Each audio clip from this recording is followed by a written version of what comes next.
I never understood true betrayal until the day my father willed his priceless Steinway grand piano to my sister and left me the cleaning supplies he used to polish it. The revelation came during the reading of his will, 3 weeks after his funeral. In his attorney's office with its heavy mahogany desk and walls lined with legal texts that seemed to mock my shock. To my daughter Eliza, I leave my Steinway Model D concert grand piano, appraised at $180,000, along with all accompanying sheet music and performance recordings. Mr. Hargrove read from behind wire-rimmed glasses. The piano represents my life's passion and greatest achievement. I know she will honor its legacy. My sister Claire nodded solemnly, dabbing at tears with an embroidered handkerchief. She wore our father's favorite color, navy blue, in a tailored dress that whispered old money and tradition. Her diamond engagement ring caught the light as she reached for a glass of water. The attorney cleared his throat and continued, to my daughter Rebecca, I leave my piano maintenance kit, including polishing cloths, specialized cleaning solutions, and the leather-bound maintenance journal dating back to the instrument's acquisition in 1978. For a moment, I thought it was a mistake, or perhaps a prelude to something more substantial. I waited, fingers curled around the armrests of my chair, but Mr. Hargrove simply turned the page and moved on to bequests for distant cousins and charitable donations. The maintenance kit, a box of rags and polish worth perhaps $50. That was my inheritance after 32 years of being his daughter. After 2 decades of weekly piano lessons I never wanted but he insisted upon. After arranging my life around his recitals and competitions. There must be some mistake, I said, my voice thin in the quiet room. The piano was always meant to be shared between us. Mr. Hargrove peered at me over his glasses. I'm afraid there's no mistake. Miss Harmon, your father was quite specific about these arrangements. Claire wouldn't meet my eyes. She studied her manicured nails, perfectly shaped and glossy like the piano's finish that I had helped maintain every Sunday morning of my childhood. But I was the one who sat with him for hours while he practiced, I said, heat rising in my cheeks. I was the one who turned pages during his performances, who canceled my college graduation trip to care for him after his first stroke, who moved back home when his health declined. Claire finally looked up. Becca, he wanted me to have it. I was his protege. You never even liked playing. She was right about that last part. I had hated those lessons, hated the rigid perfection he demanded, the way my fingers would cramp from repetitive scales, but I had loved him, despite his coldness, despite the way he measured affection in perfect arpeggios and flawless recitals. Then why leave me the cleaning supplies? I asked, voice cracking. Why not just exclude me entirely rather than make this statement? Mr. Hargrove cleared his throat again. There is a letter for you as well. Miss Harmon, your father requested it be given to you privately after the formal reading. I took the envelope, its weight insignificant in my trembling hands. The room felt suddenly claustrophobic, Claire's sympathetic gaze unbearable. Without a word, I gathered my coat and purse and walked out into the crisp autumn air, letter unopened.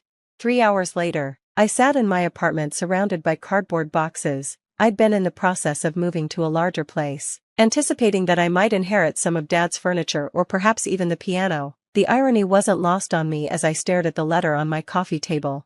My husband David found me there, still in my funeral clothes, the envelope untouched. You're home early, I said numbly.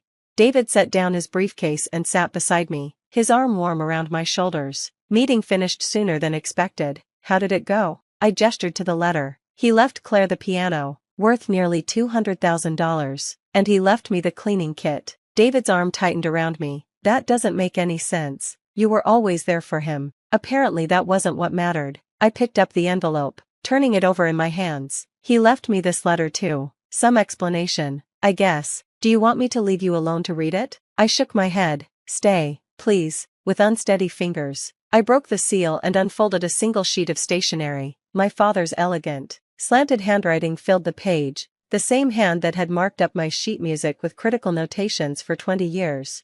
Rebecca, if you're reading this, you've learned about the piano. You're angry, hurt, perhaps even humiliated. You have every right to be. The piano was never going to be yours, not because you weren't worthy, but because it would have been a burden disguised as a gift.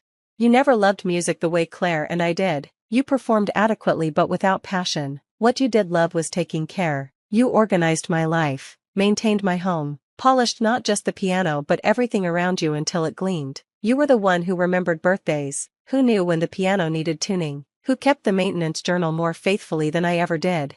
The cleaning kit is not an insult. though I imagine it feels that way. It represents the only genuine connection we ever had. While Claire and I shared music, you and I shared Sunday mornings with lemon polish and soft cloths, working in comfortable silence on the one thing we both treasured. I've made arrangements with Mr. Hargrove. The maintenance kit contains more than cleaning supplies. The false bottom of the wooden case holds the key to a safe deposit box. Inside you'll find what I couldn't give you in life: freedom from obligation. Use it wisely. Your father. I stared at the letter, reading it twice more before looking at David. What does it mean? He asked gently. I don't know. I stood up, suddenly restless. The piano isn't being delivered until tomorrow. The cleaning kit is already at Claire's house with everything else. David checked his watch. It's only 6 o'clock. We could go there now. She's hosting a memorial dinner for Dad's colleagues tonight. She wouldn't want us interrupting. David raised an eyebrow. The dinner she didn't invite you to? Get your coat. 40 minutes later, we stood on Claire's doorstep. Her large Georgian home was lit up. Cars lining the circular driveway. A catering van was parked near the side entrance. Staff in black uniforms carrying trays inside. Claire answered the door herself, surprise flashing across her face before her society smile reappeared. Rebecca, David, this is unexpected. I need the cleaning kit, I said without preamble. Dad's letter said there's something important inside. Claire hesitated, glancing over her shoulder at the guests mingling in her foyer. Classical music, one of Dad's recordings, played softly in the background. Now isn't really a good time. Could you come back tomorrow when the piano arrives? We could do it together. No, I said firmly. I'd like it now, please. Something in my tone must have convinced her. She nodded stiffly and gestured for us to follow her upstairs to her study. Away from the party, the room was immaculate, decorated in blues and creams, with framed photographs of Claire with our father at various recitals and competitions. I didn't appear in any of them. She opened a closet and brought out a polished wooden box I knew intimately. I had helped Dad select it years ago, choosing the cherry wood with brass hinges, watching as the craftsman engraved my father's initials on the lid. Here, she said, setting it on her desk. I don't understand why he'd hide anything in there, but feel free to look. My hands remembered the contours of the box, the slight resistance of the latch, the way the lid needed a gentle push at the back corner to open smoothly. Inside, arranged in precise compartments, were the familiar tools of piano maintenance: specialized cloths, brushes, polishes, the leather journal with its meticulous entries. I removed each item carefully, setting them aside while Claire watched impatiently from the doorway. When the box was empty, I ran my fingers along the velvet-lined bottom, searching for irregularities. See? Nothing, Claire said. Now if you don't mind, my guests. Wait. My fingers found a slight indentation at one corner. I pressed it and heard a click as a false bottom released. Beneath it lay a small brass key and an envelope. Claire stepped closer, her composure slipping. What is that? I opened the envelope first. Inside was a bank statement from an offshore account in my name, established 20 years earlier with monthly deposits. The balance showed just over $2 million. Behind it was a deed to a property in Vermont, a lakeside cottage I remembered from a family vacation when I was 12. It had been my favorite place, the only 2 weeks when Dad had put the piano aside and simply been present with us. The final document was a handwritten note. Rebecca. Claire received the piano because she needed it. Her identity, her sense of worth, is tied to my approval and the musical legacy I represented. You needed something different, freedom from expectations, space to discover who you are beyond the role of caretaker. The cottage is yours, as is the account. I've been building it for you since the day you told me, at 12 years old, that you wished we could stay at the lake forever. I was a poor father in many ways, too consumed by my own ambitions to see yours clearly, but I did see how you came alive in that place, away from the pressure of performance and perfection. Consider this my attempt at amends. All my love. Dad. I sat heavily in Claire's desk chair, papers trembling in my hands. David read over my shoulder, his hand steady on my back. Claire stood frozen in the doorway. What is it? She finally asked. I looked up at my sister, my father's true musical heir, the daughter whose talents he had recognized and nurtured. For the first time, I saw beyond her perfect appearance to the anxiety beneath, the constant striving to maintain his approval even after death. He left me freedom, I said quietly, and he left you the burden of his legacy. 2 days later, after a tense conversation with Claire and a long discussion with David, I sat in a rental car outside the Vermont cottage that was now mine. Snow dusted the pines surrounding the property, the lake partially frozen in the February chill. I hadn't been back here in 20 years, But the place looked remarkably unchanged, a sturdy stone and timber retreat nestled among tall trees. I used the brass key to unlock the front door, holding my breath as I stepped inside. The air was cold but not stale. Someone had been maintaining the place. A stone fireplace dominated the main room, surrounded by comfortable furniture draped in protective covers. Large windows overlooked the lake, capturing the winter landscape in natural frames. In the corner, impossibly, stood a piano, not a grand concert Steinway like my father's, but a simple upright with warm wood tones. On top sat a small card with my name written in my father's hand. I approached it cautiously, as if it might disappear. The card contained just one line: "Play what brings you joy, not what brings you acclaim." I lifted the cover, revealing keys that were neither pristine nor perfect. This was a piano that had been loved, played, enjoyed without the pressure of performance. I pressed a key experimentally, the sound resonating in the quiet room.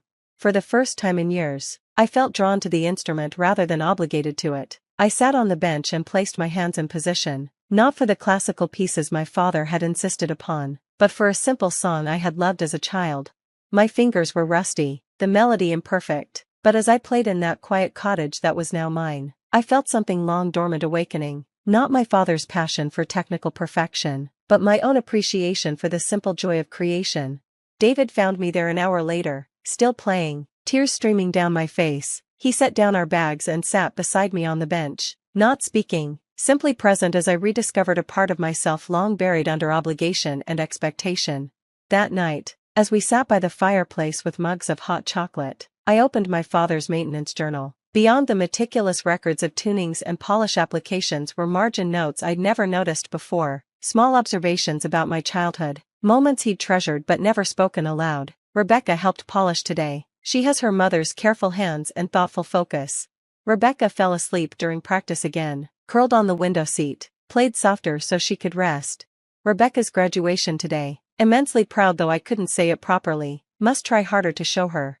The final entry, dated just weeks before his death, read, "Arrangements completed for R's inheritance. Hope she understands someday that the piano was my voice, but never meant to be hers. She deserves to find her own music." 6 months later, Claire called me from New York. Our conversations had been strained since the will reading, limited to necessary legal discussions as we finalized our father's estate. "The piano needs maintenance," she said without greeting. "I've tried other services, but they don't do it right." I smiled into the phone, looking out over the summer green lawn that sloped down to the lake. "I'm pretty busy here. The music program at the local school is just getting started." I had begun teaching basic piano to children who had never had the opportunity for lessons, focusing on enjoyment rather than perfection. The cottage had become a gathering place for community music events, informal and joyful in a way my father's regimented performances never were. "Please," Claire said, her voice softer, "I don't know how to maintain it properly. Dad always said you were the only one who understood the piano's needs." I heard what she wasn't saying, that she missed me, that maintaining our father's legacy alone was harder than she'd anticipated, that perhaps she needed her sister back in her life. "I could come for a weekend," I offered, "bring the cleaning kit, and maybe," she hesitated, "you could play something? The house is too quiet with just me." I thought of our father's note, "Play what brings you joy." "I'd like that," I said, "but I choose the music this time." When I returned to New York the following weekend, I brought the maintenance kit, now containing not just my father's supplies but my own additions. Claire and I spent Sunday morning polishing the Steinway together, sharing memories and beginning to rebuild what had been broken. Later, I played for her, not the classical pieces our father would have chosen, but music that spoke of lakeside mornings and quiet joy, of freedom found in unexpected places, of a promise hidden between piano keys that had finally been fulfilled.